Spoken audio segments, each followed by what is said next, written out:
There's kind of this resurgence in tangible, tactile. Tactile. Why don't we start to do that? Yeah, look, I hopped off the rails. I know, there. I love that. I thought that was great. That was tell me. That was my spell check as I was typing, trying to figure out. Check. It was anticipating what word I wanted to say. This is all AI anyway, right? We're not okay. Even talking anymore. Right. We're not even here. We're in the simulation.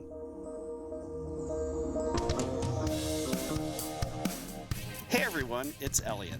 And Todd. Welcome to Two Designers Walk Into a Bar, an ongoing conversation about pop culture and iconic design.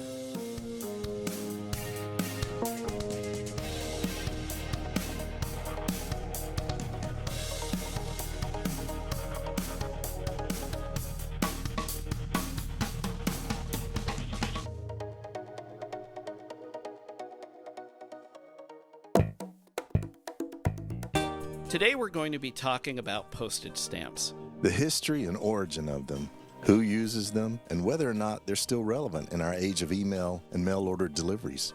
And, of course, the art of it all and why stamps still matter today. So ask the bartender for a couple of airmail cocktails. And join us as we deliver the goods right here in the bar.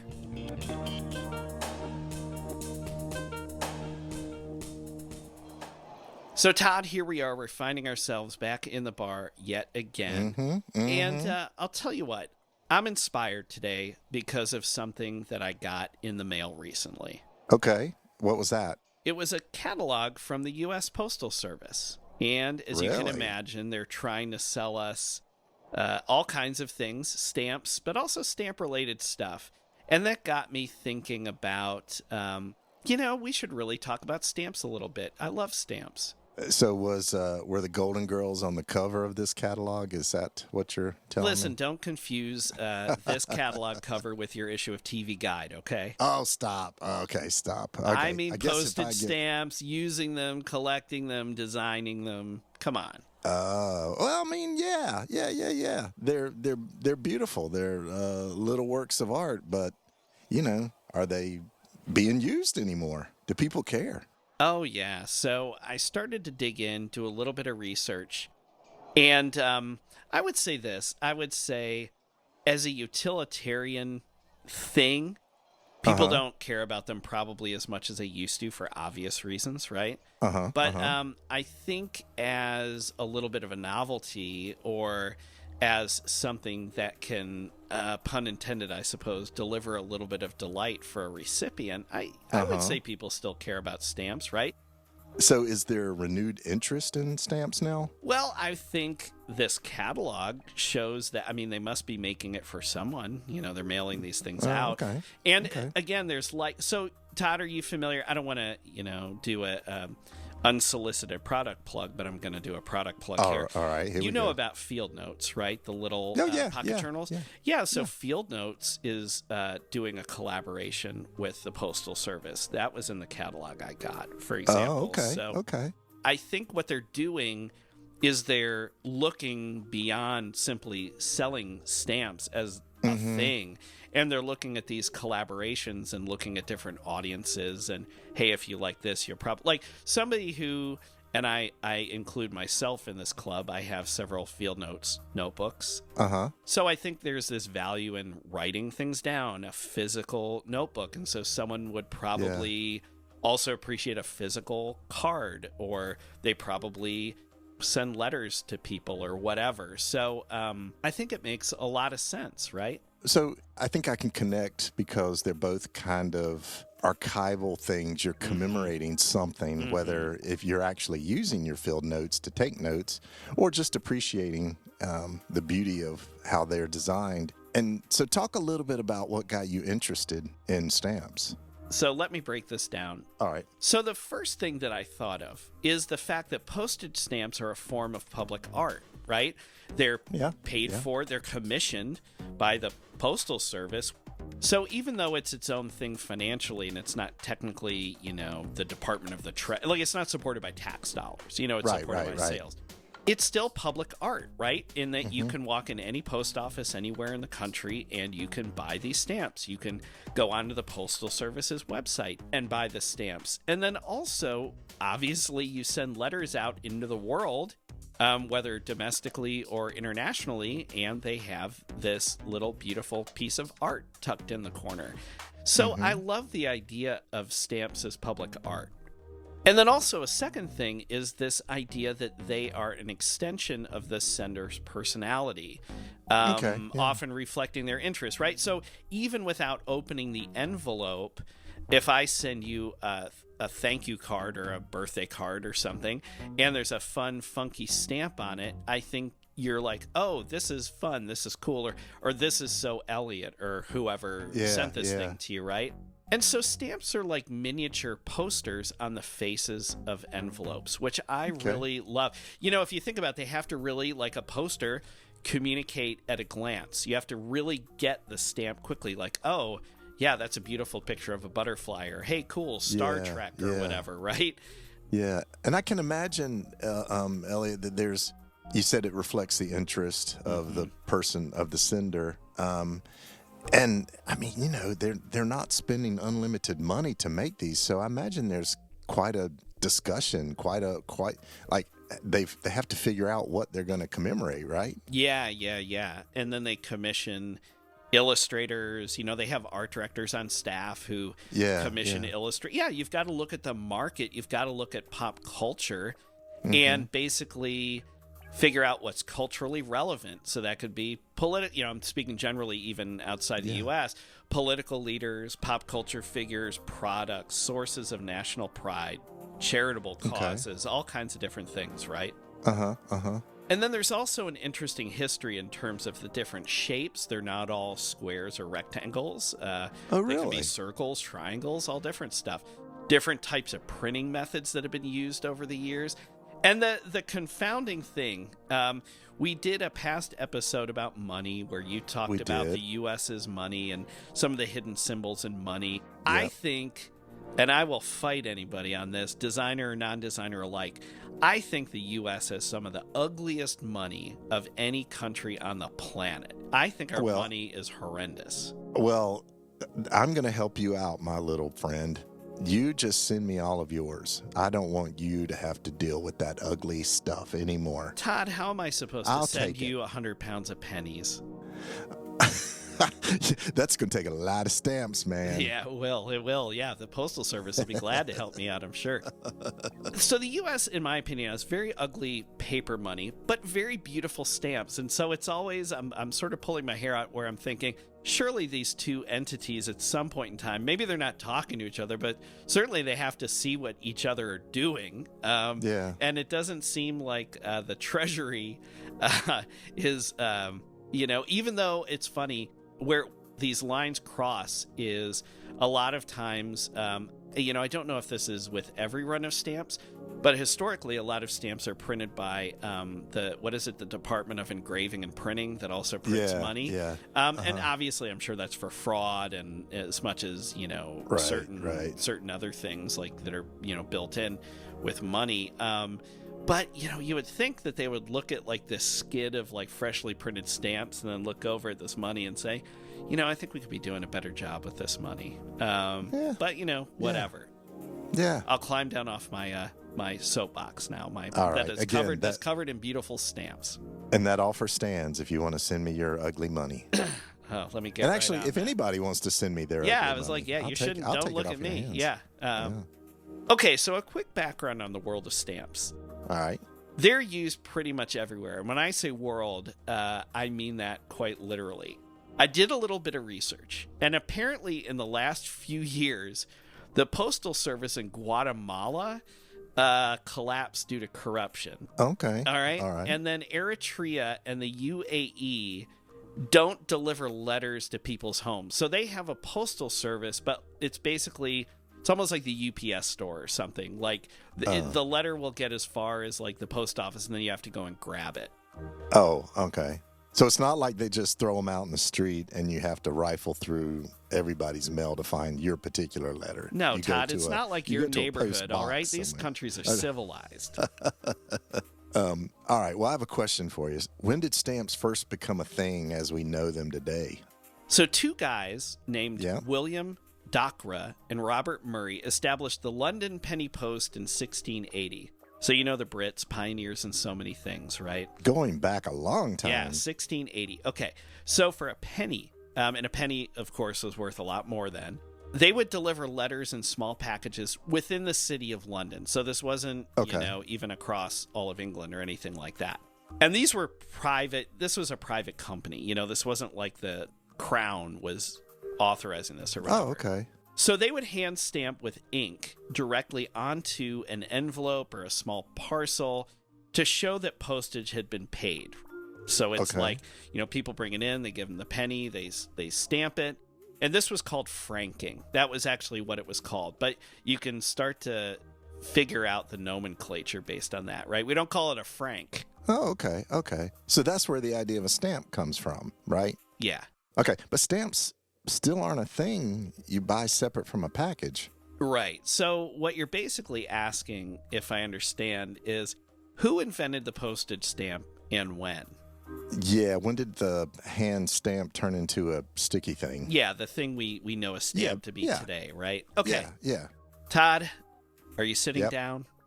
Okay, I am now. Okay, do you have a fresh drink in front of you? Yep, I do now. Okay. I think you're going to get excited because I know you love controversy. I do. Yeah, you always love a little bit of scandal, so here we go. Are you ready? I'm ready. Okay. I want you to absorb this. Okay. There are 10 different people who have been given credit or have tried to take credit for the invention of the postage stamp. What? Really? 10. Okay. Oh, wow. Let me tell you about one of them. All right. All right. This is great. So the first person on record to have suggested the idea of a postage stamp is a civil servant from Austria-Hungary named Love, and I'm going to butcher this because I'm not Austrian or Hungarian. There goes our Austrian-Hungary audience. Sorry, Arnold Schwarzenegger and all the Hungarians. Yeah. Yeah. Well, yeah. Name some famous Hungarians. Okay. Shoot that name now. Yeah. Lovrenk, and it's probably a soft C. It's probably like Lovrench Kosir, Kosir. So Lovrenc Kosir. So apologies to all our Austrian and Hungarian listeners. You did great. Thank you. And he talked about pressed, and this is in quotes, pressed paper wafers that are, quote, artificially affixed postal tax stamps. And he suggested thin paper wafers so the stamps couldn't be peeled off and reused. Okay, that sounds pretty smart to me. Yeah, this was a great idea.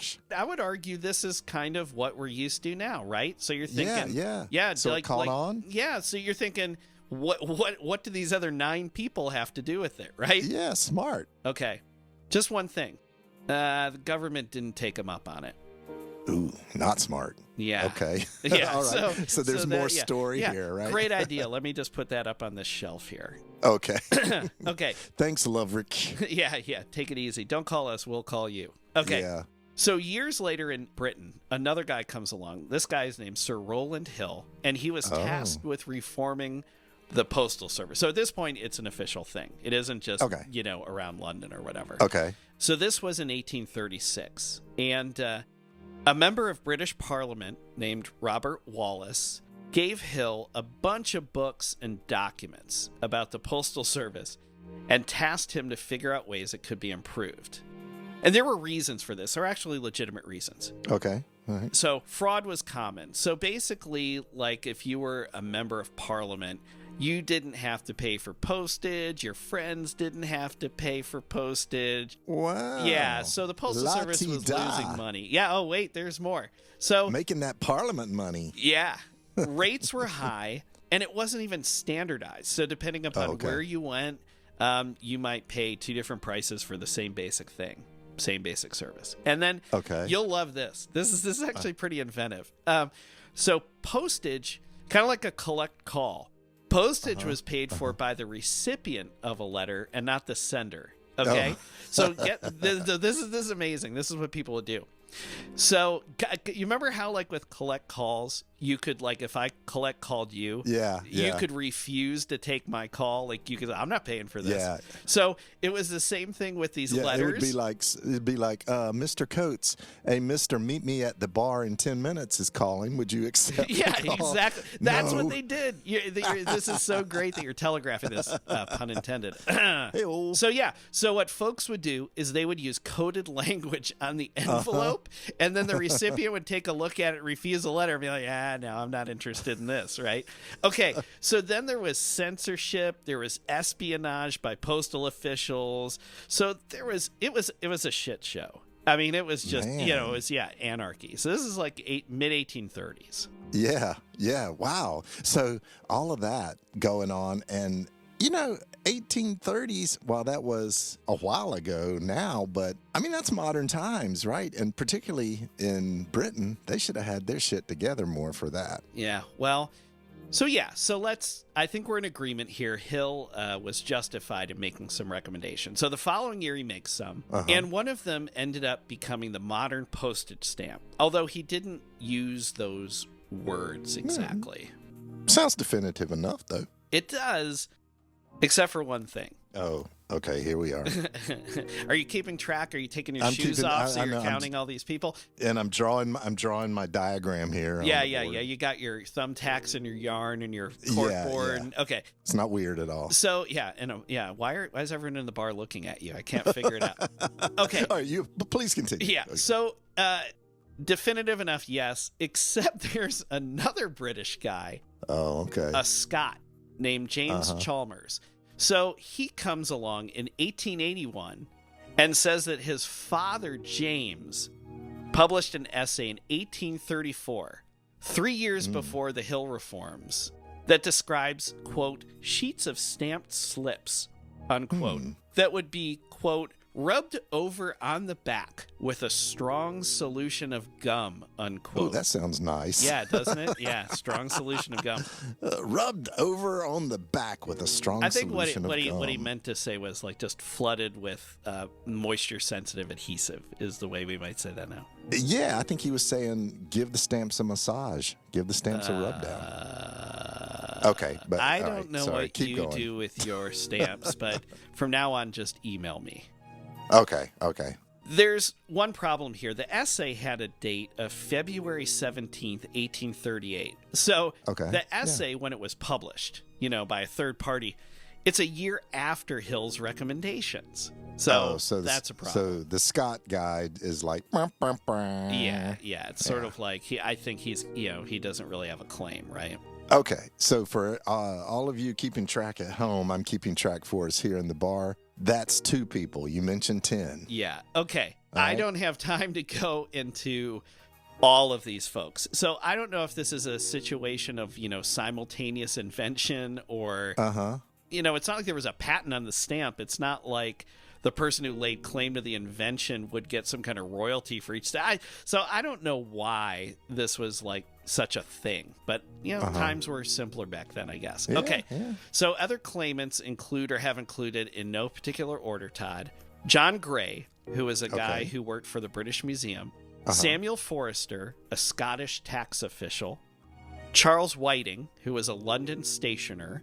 All right. Okay. And then Samuel Roberts, who lived in a town that I can't even begin to pronounce in Wales. I'll spell it for anyone who may live there. Llanbrynmair. So Llanbrynmair. Wales. Yeah, okay. So far these are all British people, right? We're rolling through this.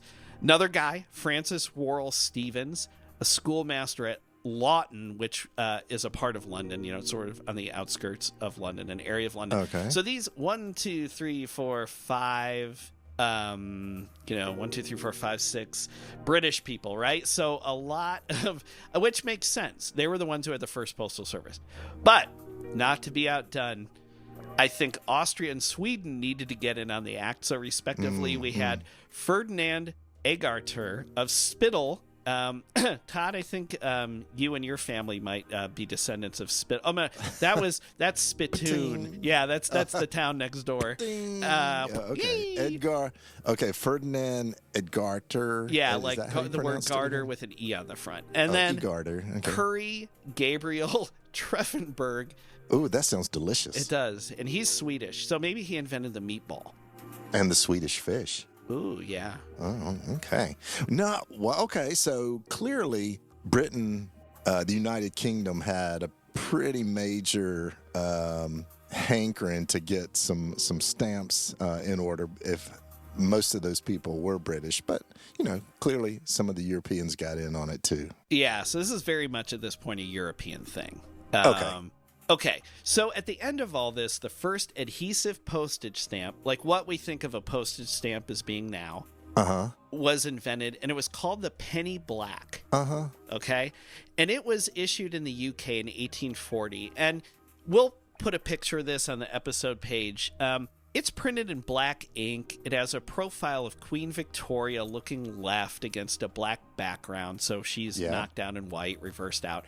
Has a beautiful ornate border with the word postage at the top and 1 penny at the bottom. And then in either corner are letters, like 1 letter each in 2 different squares. And that was the position of the stamp, that particular stamp on the overall sheet of stamps. So each is a little bit different. Okay, so like that's the same thing that our money had. Like it would tell you where it was. Okay, so it's not like an M and an H. They don't mean like whatever Mount something or other. No. That's a position. It's sort of like map coordinates, right? But instead of using like a number and a letter, they were using 2 numbers. Okay. And it's like one was horizontal and one was vertical, or like column and row or whatever, right? Okay. But the point is the design is shockingly similar to a modern postage stamp, and it's very iconic in British culture. Maybe we should ask our British friend Paul about the penny black. I'm sure he could tell us a lot about it. And in fact, Oxfordshire has a pub, and it's named the Penny Black because it's located in a former post office, which I think is pretty good. That sounds good. Sounds like they solved the problem then. Sort of. This is great. Again, really. You'll love this. We're not done with a little bit of scandal here. Okay, so I think sometimes things are too good. So it turns out that the black ink was so permanent that the red ink that was used to hand cancel the stamp, franking it like we talked about earlier, that ink could be rubbed off, and then the stamp could be used again. I mean, how trifling is that you're going to like reuse a penny stamp? Well, but keep in mind, a penny was worth a lot more. Well, it was still worth a penny. But, but I mean, a penny. But you could buy more with it. Yeah. I mean, yeah. All right. Yeah. So 9 months later, the penny black became the penny red. So they changed colors, so that it wouldn't be, which totally makes sense. And then stamp collecting started to become a thing around 1858. So really it was 18 years stamps were being used. So like what happened is it started in the UK and then it proliferated after that. It started to spread very quickly into first neighboring European countries, started to go into the US, across the pond for obvious reasons. So it started to become fairly standardized. And around 1858, a Frenchman named Georges Herpin came up with the term philately. So Philately.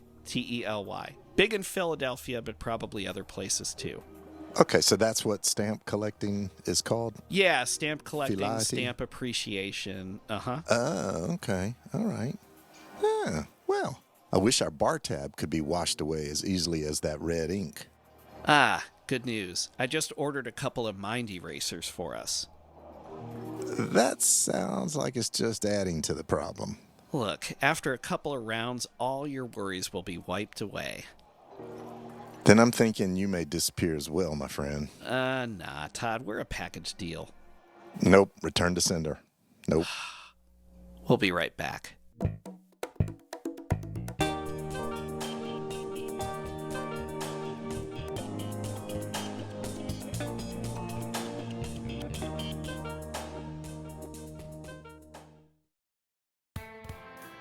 Hi, We want to take a moment to mention that if you're enjoying this episode, we have an archive of topics ranging from the Olympics to movie posters, Think Ghostbusters, iconic images, Think Bigfoot, punk music, The Ramones, Saturday morning cartoons, The Pink Panther, and failed products like OK Soda.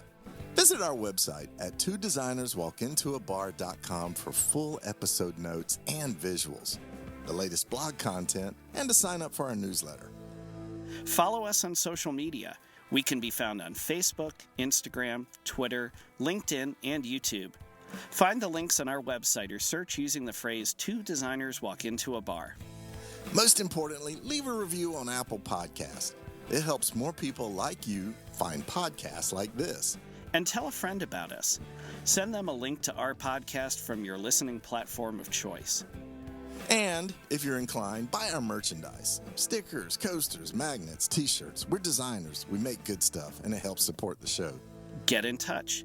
Use the contact form on our website or send an email to hello@twodesignerswalkintoabar.com. We read every message we get. Honest. And we're available for speaking gigs. Email us to learn more. Okay, now, back to the bar.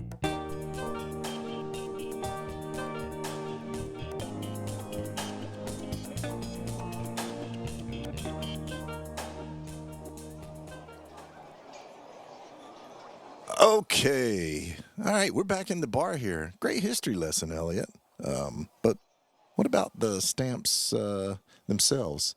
Wow, what a tall order. Okay. A lot of them, huh? Yeah. Yeah, you think? Since 1850 or whatever, 1840? Yeah, there were a lot of stamps. Okay. So I will admit it was tough to figure out what to bring to the bar today. Yeah, I see you brought several options to choose from. Just let's pick one today. All right, let me open up my little portfolio here. Oh my gosh. Okay, there are some stamps that are iconic. So, for example, of course, we mentioned the penny black just before the break, and you're probably familiar, if anyone out there is familiar with a stamp, like an American stamp, probably the most iconic, famous, and I'm using this term in quotes, stamp, would be 1918's 24-cent inverted Jenny. You know, the one with the upside-down biplane? Oh, yeah. I didn't know it was called an inverted Jenny, the upside-down biplane. Well, the plane, one. the plane is called a Jenny, and it's okay. because it's printed upside down. It's inverted, so that's what it's called when you accidentally flip a plate on press. Okay, so one of those, Todd, if you happen to have one recently sold at auction for close to $1.6 million. Hoo-wee. That's almost enough to cover my tab. Yeah, so 24 cents to $1.6 million. Let me do a little bit of back of the envelope math. And that's roughly a 384,000% inflation above the face value. Whoa. Okay, but there's a reason for this. That's because only one sheet of 100 stamps was ever circulated. Wow. So very rare. Only 100 stamps. That's the most rare. So they caught the error. Okay. So I want to talk about another misprinted stamp from the United States, but this one was actually misprinted on purpose. Misprinted on purpose? All right. You piqued my curiosity. Say more. Okay, yeah. And this might end up dipping its toe into the waters of scandal as well. Oh, okay. Oh, well, you got my attention. Yeah, now you're interested. Okay. Yeah. You remember how interested you are when you're covering our tab later, okay? All right. Cost of doing business. All right. So this was a stamp, like I said, was printed in the U.S., and it's known as the Dag Hammarskjöld Invert, and it was issued in 1962. Okay. All right. So who is or who was or what is a Dag Hammarskjöld, and why did that thing get an American stamp? I thought you might ask that. So Hammarskjöld was a Swedish diplomat. Oh, okay. And he was the son of the former Prime Minister of Sweden. Oh. And he was the second Secretary General of the UN. Oh, yeah. Okay. Did he invent the Swedish fish then? He invented ready-to-assemble furniture. Oh, okay, good. Yeah. I like that. He invented the Allen wrench. He invented the Hammarskjöld wrench. Okay. Yeah. So Dag. Dag. Yeah, that's what everybody says when the wrench slips out and they cut their knuckles open. So he was in that office from 1953 to 1961. And the reason his term ended when it did is he died in a plane crash in Africa in what is now Zambia. Okay. Oh. And Harry Truman believed it was an assassination. And much like Kennedy being killed, there are a lot of theories about who was behind it. Wow.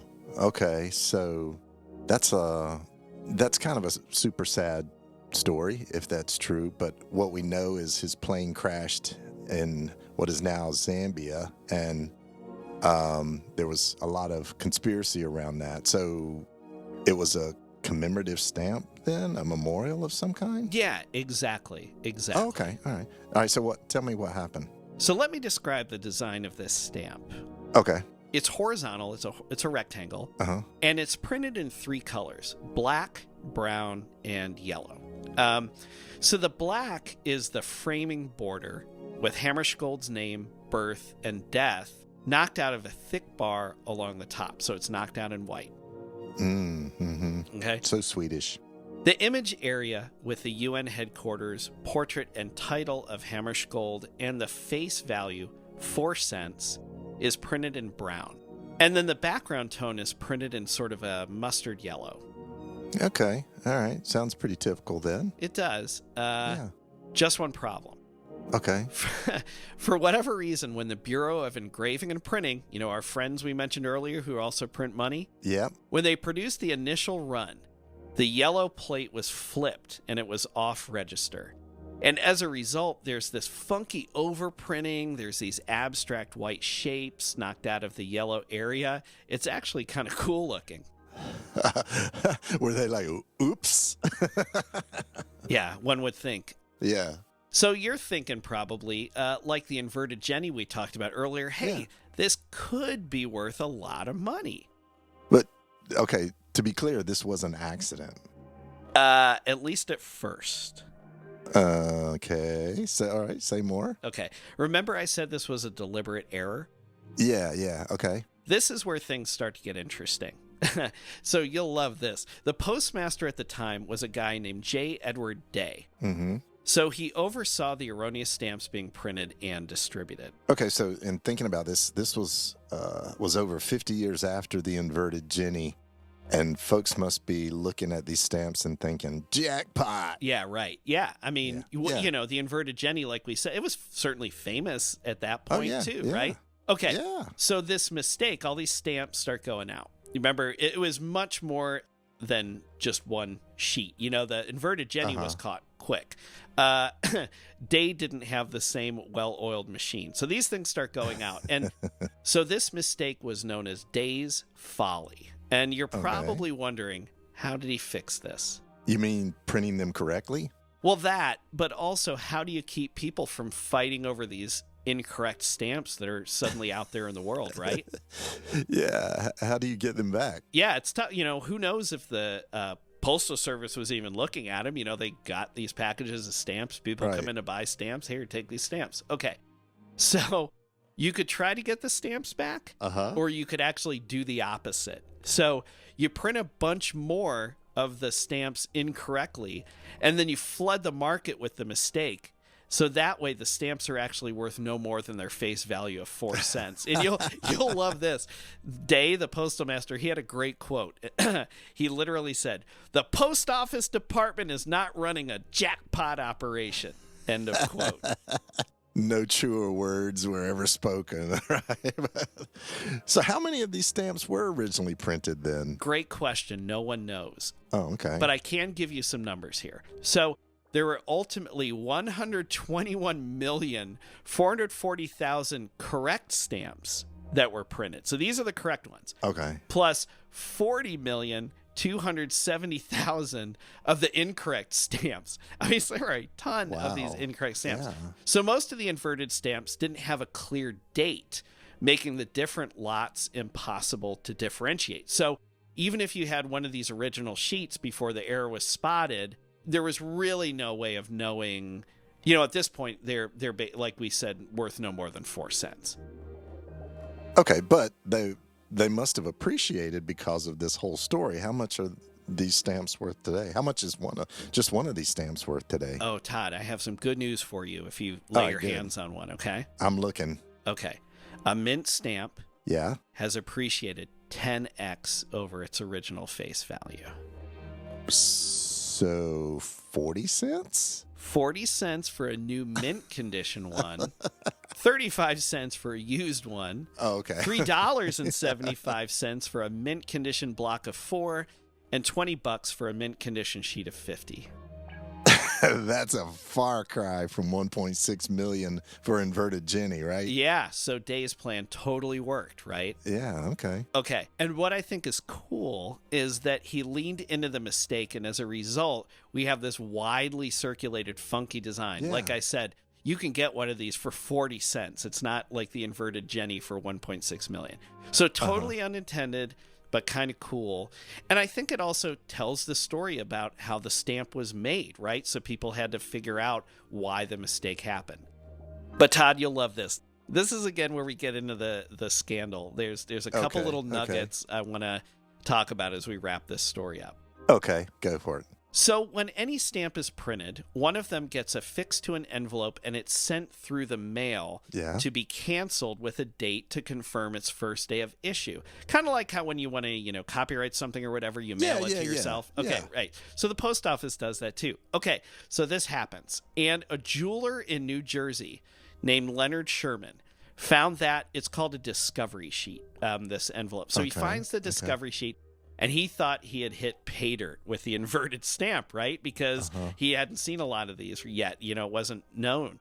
And so when he found out about the additional print run, he tried to get a court injunction. He actually got a court injunction to stop the reprint, but it was too late, okay? So as a consolation, the post office did issue a certificate of authenticity for his discovery sheet, but he ended up just donating the stamp to the American Philatelic Society, right? He sort of like gave up on the whole situation.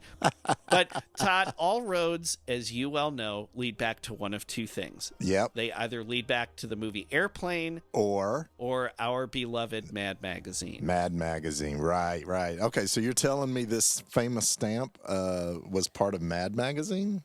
Of course. So Mad later commemorated the affair by printing a parody stamp that looked similar to the real issue, but put a crying Sherman in place of Hammarskjöld with money flying away from him on the stamp. That's so great. And I'll see if we can dig one of those up, and we will post that on the episode page. And we will post, of course, the inverted stamp and the regular stamp, or the correctly printed stamp. And I actually was able to find like a whole sheet of stamps so you can really see what was happening with the yellow plate flipped over. And I hope you didn't pay more than 40 cents. No. Okay. Well, I added that to our bar tab, so. Oh, okay. Yeah. Man, that's a great story. Tell you what, let's get back together next time and bring 2 more stamps to talk about. Oh, that's perfect. And all this talk about stamps is making my mouth a bit dry. I could really use another round. And with all this talk about mistakes. Means you'd make one if you didn't pick up the next round? I'll drop a thank you card in the mail to you really, really soon. I'm not holding my breath. But you could be holding our drinks. True. Okay, folks. We will see you soon. Bye.